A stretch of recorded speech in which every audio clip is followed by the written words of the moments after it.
Welcome. Thank you for coming. Is everybody having a good con? Woo! Yeah. Awesome. So as you saw in the description, we're going to talk about what it means to be a woman working in words and publishing and all of the sort of associated worlds connected with that. I will briefly introduce myself. My fellow panelists will do the same, and then we are going to talk at you for a little while, but it's casual, so if anybody has any questions, just raise your hands. We don't need to wait for a specific Q&A, although we can do that later. So thank you again for being here. My name is Rebecca Brinson. I'm on the board of the Northwest Independent Editors Guild, which is the sort of presenting organization. We're all members. I came into words because I was a writer and reader, like probably many of us in this room. Studied creative writing. That was really brilliant.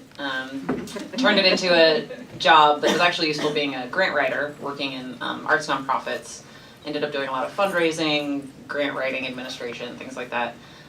Moved into editing specifically because I had really liked the part of working in nonprofits where you do lots of different jobs. One of the ones that kept falling on me was editing a lot of work because I worked with a lot of performing arts and literary arts organizations. So found out that I really, really loved editing.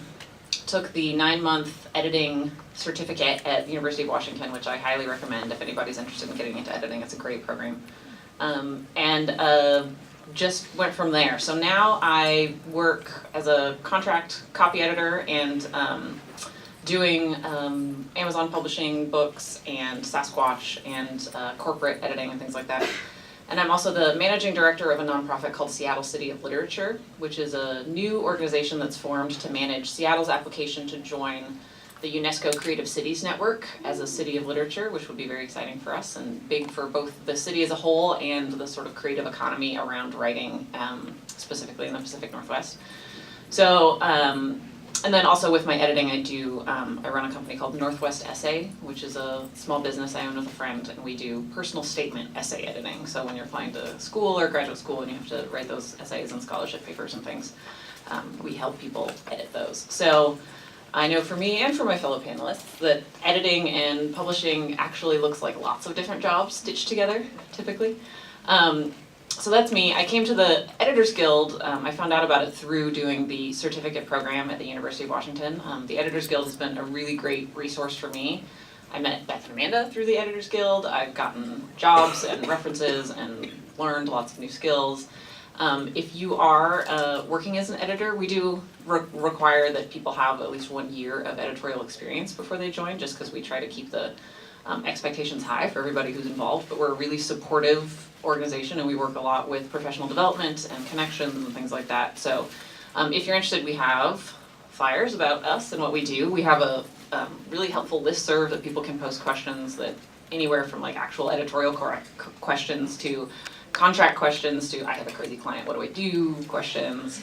We also have a job board, we have a member directory so that people can come if they're looking for a specific kind of editor, they can come search through all of us, things like that. So it's a great resource and I will have Beth and Amanda introduce themselves and talk about what they love about the Guild as well. And as writers, the Guild is also helpful for you as you're looking for people to help you take your work to the next level. I'm Beth Jusino. Like Rebecca said, we all have lots of different hats and lots of different jobs. I call myself a publishing consultant, which means that I am an editor, a writer, a teacher, and occasionally even a marketer. Traditionally within book publishing, commercial book publishing, both fiction and nonfiction. That means I basically help writers get everywhere from first draft to book on a shelf. However they're going to do that, whether it's through traditional publishing and finding an agent and publisher, or whether it's through self-publishing. I got here because I too have taken kind of the curious circuitous path. I am one of the few editors out there who I think doesn't have any kind of formal training in English. I have a degree in political science, which actually I argue was the best decision I ever made because it taught me editorially how to think and write critically. And there's not much difference between a Supreme Court case and a dystopian novel when your whole goal is understanding how the pieces fit together and how you build to a conclusion. My real passion is developmental editing and specifically in fiction, but I have done a little bit of everything. I was a literary agent before this. I definitely did the Jerry Maguire Show Me the Money days. And before that, I was in nonprofit editing and publishing. Curiously, at 21 and just out of college, the job that I was offered and took because I wanted to move across the country and get out of home was for a parenting organization that was setting up small groups for moms of preschoolers in churches across the country. And that was the opportunity I was given. And curiously, and this is kind of one of the things I want to say, is sometimes you walk through the door you never expect will get there, and you find the most amazing mentors. Because working for a women's nonprofit at 21 meant that everyone who was leading me and teaching me were these professional communicating women who just led me to the next point. So that's kind of where I am and how I got here. I found the Editors Guild. I don't even know how. I hung my shingle out 5 years ago and have been freelancing full-time ever since, and connected somehow that way. And I've been the Speakers Bureau coordinator for the last couple of years. So I help set up events like this where we can get out and talk about words and our love for words with the community.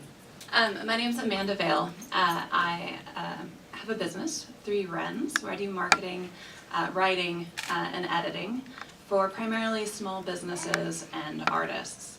I've been writing for as long as I can remember. I got started writing, I guess you could say professionally, when I was 18 for a Des Moines, Iowa college online publication. But for me, what that meant was that I wrote consistently, and I had a deadline every 2 weeks to write a blog post about art. I have a degree in art history, and I, from there, took that and my writing skills, and I began working for artists and other arts professionals directly, kind of in an administrative assistant role, as a writer, helping them with their artist statements. I started, I've done art criticism I did that for about 10 years. Worked with a critics group, then I moved to Seattle. And when I got to Seattle, I really thought to myself, okay, I don't have a community out here. What do I want to do with my writing? What do I want to do with, my arts passion? And I stumbled across the University of Washington Editing Certificate Program. And what that really was for me, not only did it give me sort of a framework to work within as far as understanding what editing is and how what I was doing already was also editing, but it also connected me to a community of people. So that's how I got involved with the Editors Guild. I'm currently president of the board, outgoing, but that's been a really rewarding thing to participate in. So currently, I work with just a number of different artists, and I work with restaurants and nonprofits. I'm not 100% a freelancer. I have a day job for a nonprofit housing provider where I do project management, policy and procedure development, cross-departmental communications, that sort of thing, supervising staff, all that. So I tend to wear a lot of different hats and pursue my editing and writing on the side. So there's like 14 jobs represented up here, so if you have questions about any of those, just let us know. I will say about the editorial certificate, if anybody's interested in that, the 9-month one just started. It follows the academic year, but I believe that they still do an intensive one that starts in January that is largely online, and then you meet once or twice a month in person for like long Saturdays. So if anybody's interested in that, it's part of the School of Professional and Continuing Education at the University of Washington, and you can just search and find editing certificate, but it's a great program. So basically we're gonna walk through a couple questions to ourselves, and like I said, if y'all have any questions following up on those or not connected whatsoever, raise your hands, and then we'll have time for more questions and such at the end. So first up, we all talked a little bit about our history and our education. So this is a question both for us and for the people I think that we know through the work that we do. But what kind of education and professional experience have we specifically found necessary and useful in these 27 different jobs that we just listed? What do you guys think? You talked about political science, for example. Yeah, I think that, we have art history, poli-sci, and creative writing. I think the degree doesn't matter as much as the portfolio and the experience of what you've done. I think that what Amanda said was great about, I found a job that made me, I have to turn something in, I have to write, I have to do this. And I would say on top of that, finding either a job where where somebody will pay you, or a volunteer opportunity where you do have deadlines and it is going to be shared with the public and you're going to get feedback on it. I think that there are lots of places where we can write for our passion, but if you want to become a better writer and build that kind of that network that can move into a career, having an editorial mentor, having a person who gives you feedback on your writing, and not just, oh, I love it, you're great, let me encourage you, but honest feedback is really important, just to kind of to get you through the basics of what this looks like and how to communicate with an audience. Yeah, I think that's very true. The experience and like actually getting yourself out there and doing it and saying, okay, signing yourself up for something that may seem onerous, might seem pointless, right? I think like that blog I wrote for it, maybe 10 people read it. But it was meaningful to me in that it gave me context, and I learned a lot about not only my own writing style and my own working style, but about a lot of random little things that I probably wouldn't have dug into otherwise. What I use my education for is critical thinking, is really thinking about how to frame an argument. I'm much more of a developmental style editor than I am, nitty-gritty APA or Chicago Manual of Style copy editor. So that thinking of that framework of thinking, that's what I use my degree for, as well as the vocabulary. I mean, every field has its particular vocabulary and its way of thinking, and sometimes you just need to get in there and learn what that is so that when you're communicating about what you do, you're using words that other people can connect to. That's a really good way to think about it, and I like the idea of taking the critical thinking both from poli-sci, from art history, and being able to use that in developmental editing. That's huge. I would add that, build on that the communities that you find, writing and editing and design and all the different elements of traditional or self-publishing tend to be very solitary. You can be alone in a room doing it, right? A lot of introverts get drawn to the profession because you don't have to talk to anybody else except over email. But what I have found, both in editing and in the literary work that I do, is that your talent matters and your practice matters, but it also matters who you know. And not in the sort of nepotism style issue or the conflict of interest style, but really just like who's excited about your work and who wants to come see you read, or who is willing to do a quick developmental edit on your first chapter for free because they're friends, I've done a lot of work. I used to work at Hugo House, which is a great literary arts center that if anybody is interested in writing and classes and awesome events and stuff, I was there for 4 years, and I felt like I sort of earned both a business degree and an MFA in my time there because I was the development director, and so I was working a lot with the administration on the fundraising, but I was also working directly with authors and poets and memoirists and various other people that sort of make up the ecology of that group. And what I found is that the people who came to the events regularly and were willing to help set up chairs and were willing to help serve drinks, but were also really talented writers, for example, were the ones that got the most support because they were the ones that the people who could provide support, they knew their names, they knew their faces, they knew that they wanted to be part of the community. So it's not so much an elitist or a closed off situation, it really is just that everybody's busy, and if you're willing to, offer to be part of a community, people are excited about that. And I think, that goes for all professions in a lot of ways, but it's especially important for writing and reading and publishing, which can be so inner world and so introverted, that if you're willing to be like, hi, do you need help? People are like, oh my god, I do. Yes, thank you, you're awesome. And then it builds from there. Great. Do you guys have any questions specifically about experience or education or anything before we move on? So speaking of community, I'm going to throw a curveball to you guys to a question that we didn't talk about before, because we prepped, but something else occurred to me. So speaking of community and all of the different communities that sort of overlap in Seattle, part of the work that we're doing with Seattle City of Literature is looking around the country and seeing that it is the 21st century and the internet exists, and that maybe all publishing doesn't have to be headquartered in one specific New York, San Francisco, whatever, right? That we have perhaps the infrastructure in other cities like Seattle to become perhaps a center of what the future of writing and publishing and professional work looks like. What do we all think that both our individual place in what the future of Seattle and writing looks like, and maybe what the sort of community of writers and readers can do. That's a really big question, and we didn't prep for that. How do you guys feel?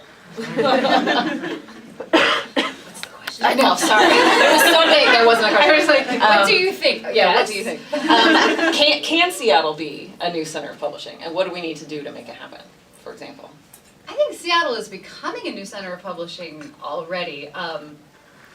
You know, say what you want about Amazon, and there are many things to be said in the publishing community. We have our own little controversies going at any given time.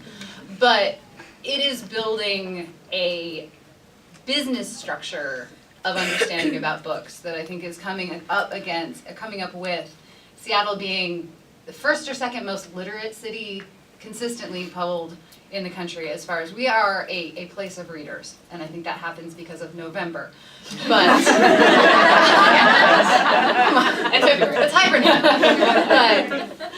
But yeah, I think that these two things that are coming together, you know, in a city that has both publishing imprints and business and places like Hugo House, it continues to grow, and as we continue to redefine what publishing looks like, and it doesn't have to have a particular name on the spine of the book, and it doesn't even have to be necessarily a printed book. We're seeing a lot more of that. I would continue to love to, you know, optimistically, yes, I think it can be, of course I do, that's why I live here. But Yeah. what does it take to get there? I don't know. Yeah, it's a really big engine, right? Yeah. There's a lot of different parts. It takes groups like what you're doing. Well, I mean, I don't have particular experience within the publishing industry. I work primarily with individuals who are doing much different things than publishing books. But I am a fan. And as a fan, I find a lot to fall in love with here in Seattle that is local to Washington and to the Pacific Northwest. So I'll just give it my thumbs up. Yeah. And say go for it. Yeah. I think that one of the things that, in addition to the infrastructure and the readers, that we also have just like a pool of talent in as far as writers and graphic novelists and book designers and indexers and, you know, everybody who's a different part of the process.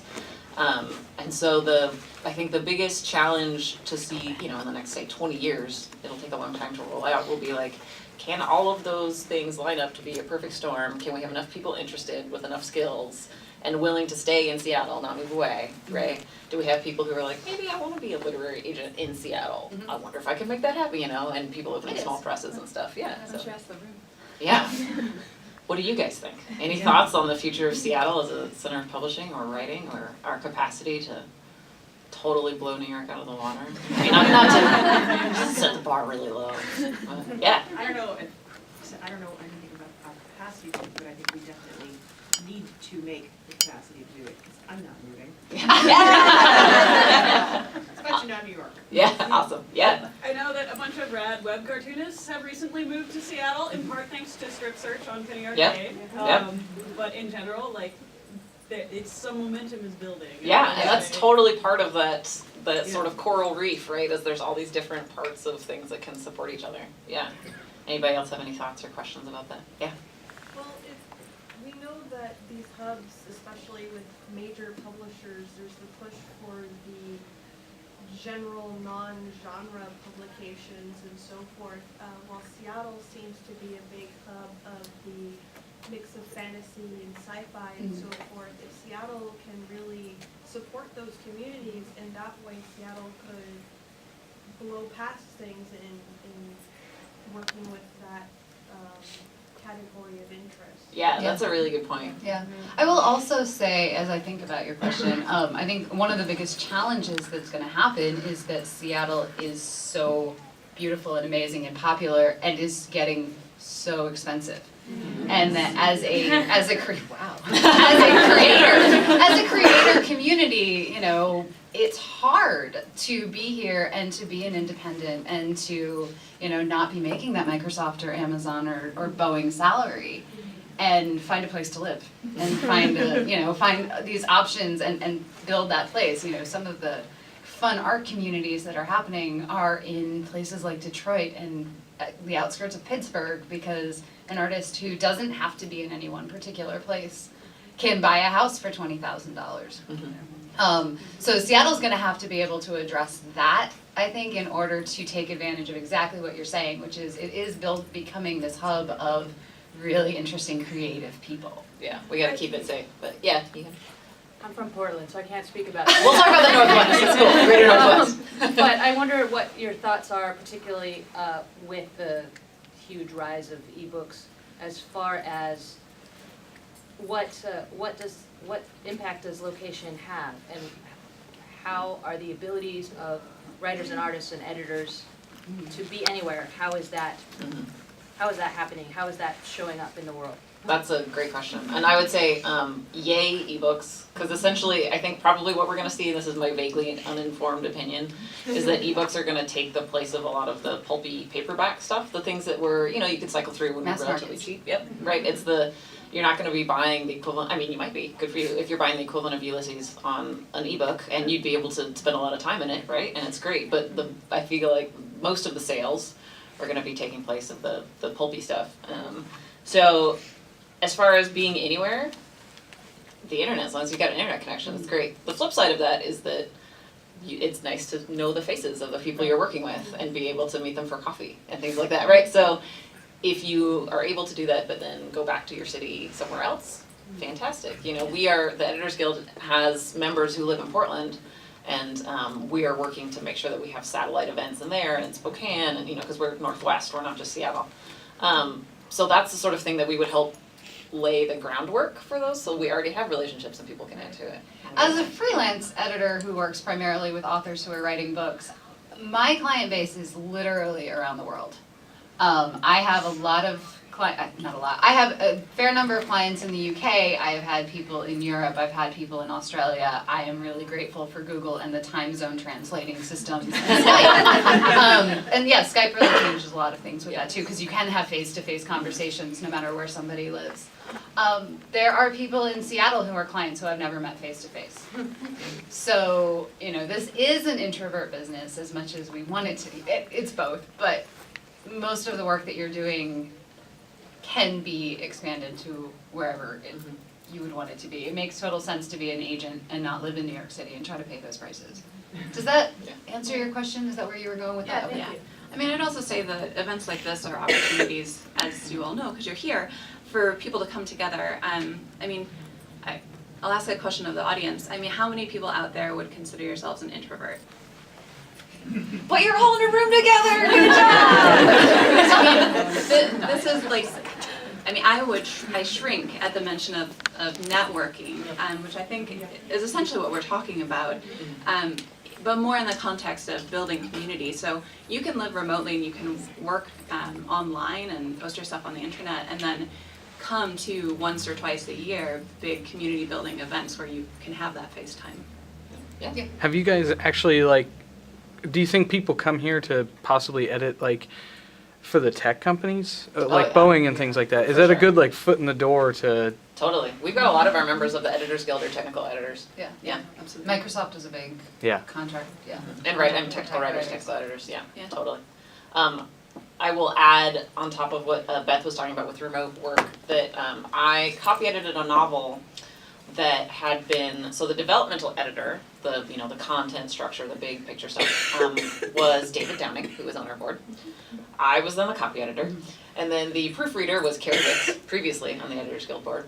But the novelist lived in Los Angeles, and he lived in LA, he was doing his thing, he was being published by an Amazon imprint, but his entire editorial team was in Seattle, and we all happened to know each other because we were all part of the guild, but it was like, he liked working with all of us, but that's the sort of thing where, you don't necessarily need you can have a fulfilling relationship through, comments and queries, but have it just be sent over email, it's totally possible. I met this week a client who we've done 2 books together that have been reviewed in the USA Today, and she's been incredibly successful.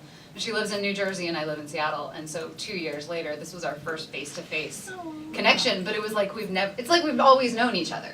We've spent so many hours on the phone and shared so many emails and so many comments that just becomes one extra benefit. And Facebook, but I've seen all the pictures of your kids. I know who you are.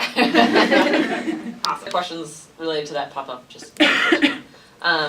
So to bring it back to a more personal level, and especially being at Geek GirlCon, how do we all integrate, or do we, our hobbies and interests with the work that we're taking on? Is that possible?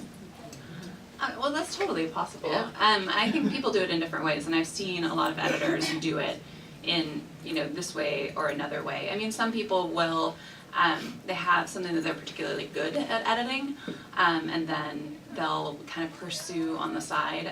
A good friend of mine pursues doing developmental for fantasy and science fiction on the side because that's what she's passionate about. That's not where her experience lies. So it's definitely possible to kind of inject that and morph it into what you're doing. For me personally, I do a few things. I'm working on a writing project on the side that is really my passion and I've been wanting to do for a really long time. But that's really slow going. So I find fulfillment in, obviously I told you I have a degree in art history. I do a lot of work with artists. I'm really good at herding cats too. But I mean, that's how I incorporate that knowledge and that passion and that interest by reaching out to people who I know are also engaged in that and working with them directly. But I'm also really passionate about creating connections, and it's something that I didn't think was a strength early on that I've come to think of as a particular strength of mine, and that's, when I started off, I was trying to make, postmodern art accessible to somebody from, small town Midwest who, may not think that they're at all interested in postmodern art. So I wanted to make the art interpretable to the reader, and I continue to do that, whether I'm working with artists and trying to help them talk about their work, or whether I'm working with a small business that's trying to grow their business or, market in some way, shape, or form. So I get a lot of fulfillment out of that. Great. I think that the obvious answer is how do you tie your career and your hobbies together? Well, we're readers, right? So every time I'm reading a book is now part of my job. But it does. It encourages you. Yeah. Is the IRS listening? It encourages me to read widely as well as deeply, because I'm working with authors and writers who are writing across a variety of genres. And so I've read things and I've read books that I never would have experienced if I was not pursuing this kind of career. I think the more interesting and complicated answer is that I think there's a difference between what you're writing and what you're editing. And so I think a writer has to be passionate about their topic, whether it's I'm going to be blogging for this organization, or I'm going to be writing a book for myself, or I'm going to be doing any of these things. You have to really believe in what you're writing. I think an editor's job is to really believe in the writer.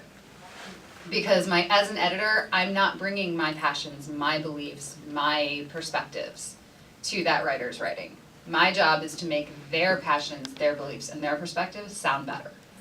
And so from that perspective, as an editor, I am comfortable working with a variety of different ideas that I may or may not agree with. I did a prayer book and an erotica book in the same week once. But what I am passionate about is the fact that people are putting their time and their effort into putting words on a page. I believe that every person should write a book at some point in their life. Whether or not they publish it is a whole different question. But they should write a book, they should take that time. And so what I'm doing is helping them do that, and that's what my passion is. Did you get a prize for that? I feel like there's some sort of editor medal that you could get for having such disparate. Well, it's like yeah, you have to get a sticker for every different genre you've done. Like I filled in all the little Trivial Pursuit things. Yeah. How about badges? We can all wear sashes. Yes. What does the erotica badge look like? All of our comic artists. Please be aware that many members of your audience are under 18. We have a sign on it. We're being appropriate. I would say some of the most fun. So I do copy editing. I do the larger developmental stuff for personal essays and things like that. I'm not a huge technical copy editor. My brain will gloss over a little bit. But one of the kinds of technical copy editing that I've actually really enjoyed is with crochet patterns. So because I'm a big knitter and crocheter, so being able to I might not be able to sit down with a Microsoft manual and stay engaged, but if I can sit down with a crochet pattern, and I'm not the pattern tester, right? Like that's somebody else's job, but I can still, I'll be sitting at my computer being like, just air crocheting, like, wait, that doesn't make sense. And because that lines up with one of the things that I spend my free time doing, it's really fulfilling to do. So like I have done, the most recent one that I did was a Winnie the Pooh crochet kit, right? Like so cute. And now like I've got a little free Winnie the Pooh thing that I can make for my friends' kids. The Star Wars crochet, that one was really fun, little like amigurumi Leias and things. So that's an opportunity that, yeah, it's the same skills that I'm using, but since it resonates with other experience that I have, it's a lot more fun. And that was just because I was able to go up to the publishers and be like, hey, I am a copy editor, but I'm also a crocheter and a knitter. And they're like, oh, great. Excellent. We would like to work with you. So, yeah, I think all the books you read, all the things you do in your free time can take you on different paths, right? It can sort of point you in a certain direction. And niche work is so important in this industry. You know, we can use the word industry when it's so wide-ranging as to include all of that, but having specialties and having places that you're specifically interested in that maybe other people aren't, it's hugely helpful.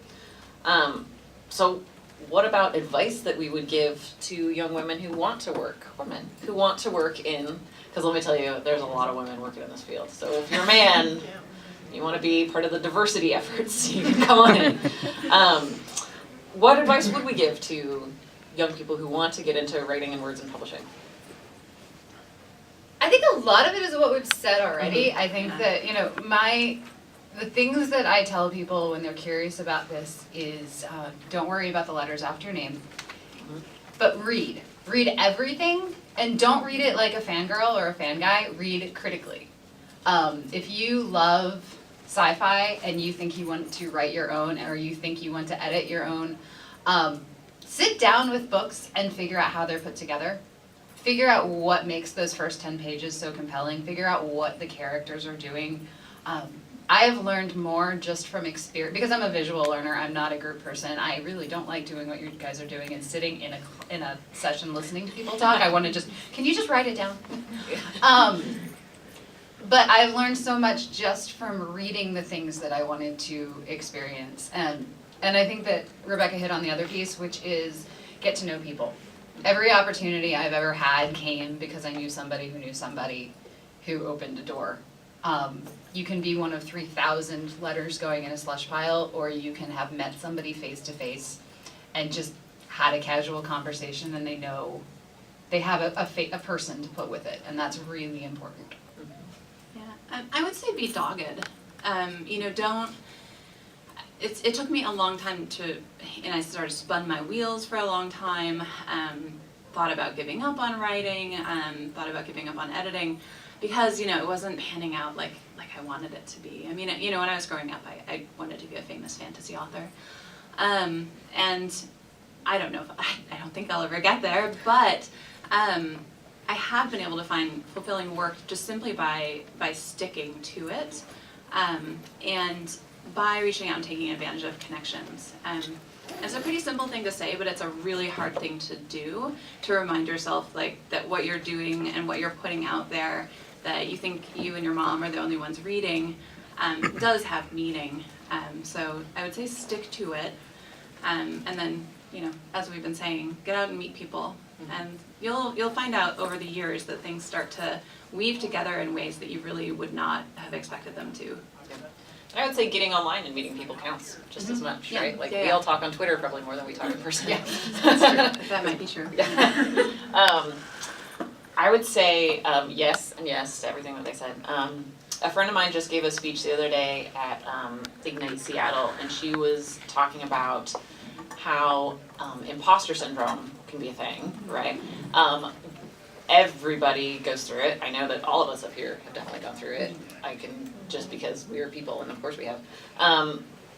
But my friend was saying that if you haven't felt imposter syndrome, you're not trying hard enough, right? Yep. Because it's going to come. It's part of the process. It's peaks and valleys and things like that. And that yes, be confident in your work, but make sure that you're doing the work to feel confident in, that you're putting in the hours and that you're studying, whatever that means, whether that's crocheting or going to cons or doing anything like that, right? It's getting the experience of meeting people and being online and things like that.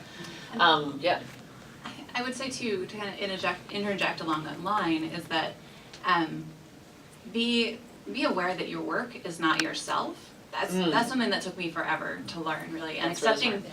accepting criticism and knowing that it's not reflective of you, and it's a learning opportunity, and it's a tool that you can use. I think that's Yeah, helpful. because trying to imbue yourself fully into your work, it can be great for like one-off projects, but if you wanna make a living out of it, that's exhausting. You don't have that much life force to give, right? Like, Yeah. if it's a small hobby thing that you're working on a chapbook of poems and you're gonna work on it for 10 years and it's going to be representative of you and that's just a thing that you do, that's great. And that's, it can be a really useful exercise. But if you want it to be something that you get paid for on an hourly basis, that's very exhausting. Don't put yourself through it. Great.